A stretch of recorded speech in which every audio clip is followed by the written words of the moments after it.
Hello everyone and welcome back to my channel. Today I'm going to be teaching you how to make this really cute 70s inspired halter. This is such a great beginner project. I think there's a lot of really amazing techniques used in this tutorial to teach you how to make everything really seamless on the outside. So let's get started with our measurements. So the first measurement that you're going to need is from the center of your bust to the center of your underarm. So that measurement is going to be the bottom width of your bust piece. So since we are working with a stretchy fabric, we're gonna wanna make sure that the stretch is running horizontally. So keep that in mind when you're cutting. The next measurement that you're going to need is from your under bust. So just about where your rib cage starts, all the way to the center point of your shoulder.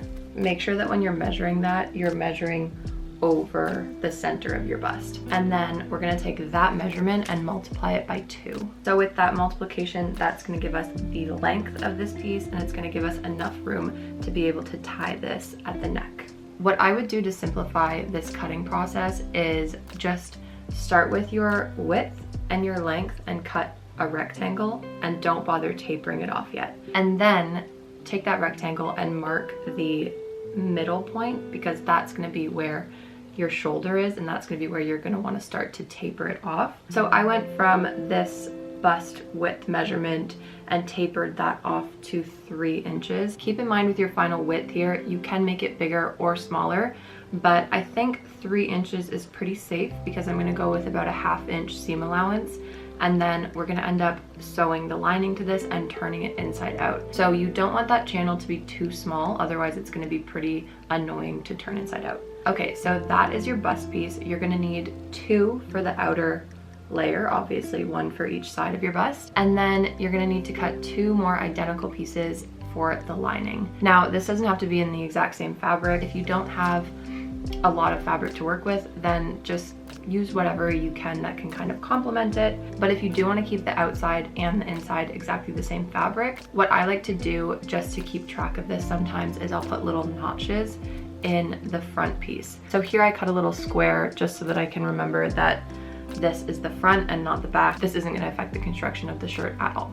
Okay, so now that that's all cut, we need to measure for the bottom piece. So the first measurement that you're going to need is the circumference of your under bust. So again, basically just under your bust where your rib cage begins. So take that measurement and then add on at least half of it, or you could even double it. It depends how much fabric you want at the back in that tie. Mine was roughly doubled because I just used the width from one side of the fabric to the other, and it worked out to be pretty much double, so keep that in mind when we're going through this, but you can do whatever you want for yours. So for the width of this piece, we're gonna do 5 inches. So this is gonna be about here, right? So you can make that longer if you want it more full coverage, or shorter if you want it to be more like halter bralette style, whatever you want, but I'm going with 5 inches just as like a happy medium. Fold it in half so that we can start tapering this as well. And then from the middle point here, you want to take that same measurement that was your center bust to the center underarm, because that's going to kind of mark where your side will be on this piece. So take that measurement, and that's going to be the point where you start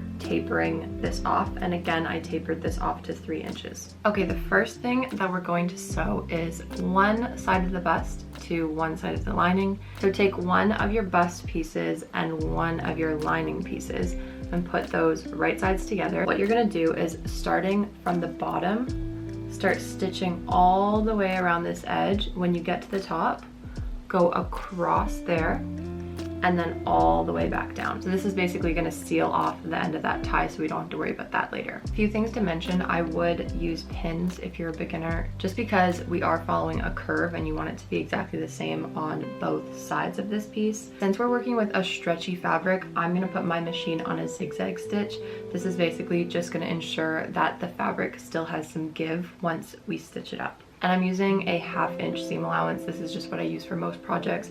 You can do whatever you want. So I have these sewn together, and now I'm just gonna go along that seam and trim it. I'm gonna trim it to about 1/4 inch because this is a stretchy material. It's not gonna fray at all, so I don't need to worry about that. Trimming it pretty close to the seam is just gonna ensure that it's gonna be a lot easier to turn this inside out. So I've turned this inside out. You can see at the end of here, this is nice and clean. If you need to get in there with like the end of a seam ripper or something pointy just to make sure those corners are nice and clean, do that. I'm gonna iron this piece now just so that all my seams are laying down flat. Everything is where it needs to be so that when we attach it to the bottom, it's gonna be super accurate. So to make our next step a little bit easier, take both of the bottom pieces, these long strips that we cut, and fold them in half, and then just take a pin and mark where the middle of this is. You're gonna take this out in a minute, but just so that you keep them both lined up evenly. So put your pin there and then in the other one too. Now, this is where everything is gonna line up.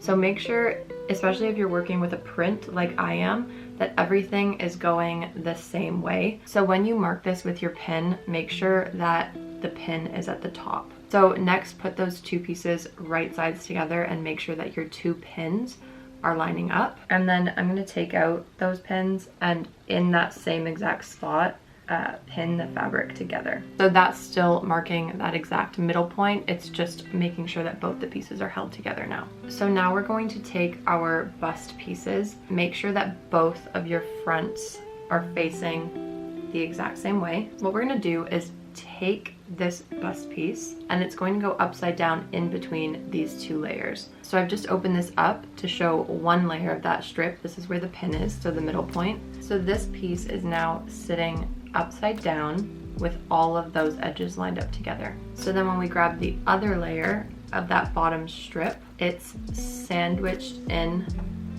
between those two layers like this. So pin all of that in place. What I like to do if I'm sewing something that should be perfectly symmetric from the middle is I'll start from the middle and sew one way so that half of the seam will be done, and then I'll start from the middle and go the other way and do the other side. Just because if you started all the way from one end of here, sometimes the fabric can kind of push as it goes through your machine and it can kind of warp things a little bit. So we have one piece all pinned and I'm going to stitch this down just so that that's in place and we don't have to worry about it, and then we'll do the same thing on the other side. So now we have one whole half of this sewn together. So I ran the stitch from the middle all the way across here to hold that bust piece in place, and then all the way to the end of this strip, and then I just stitched down these few inches as well. So now repeat that process on the other side. Again, remember that both of your fronts are facing the exact same way, because you will be very mad at yourself if you turn this over and have to redo it again. So now I'm gonna go in on this seam that I just did, and I'm gonna trim that as well to about 1/4 inch.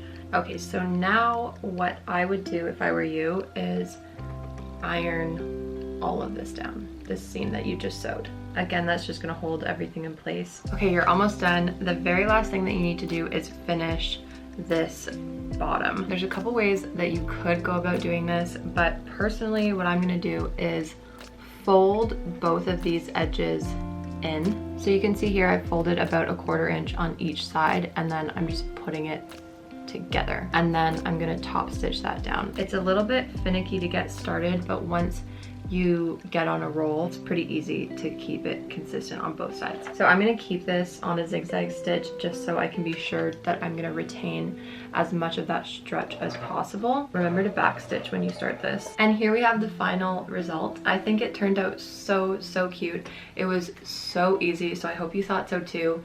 I can't wait until summer because I think I'm gonna be using this pattern a lot. This is so comfy. I really recommend doing this with like a stretchy knit because wow, this is so comfortable. If you enjoyed this tutorial, make sure you give it a like down below and subscribe if you want to see more spring projects like this from me, and I'll see you next time with more sewing content.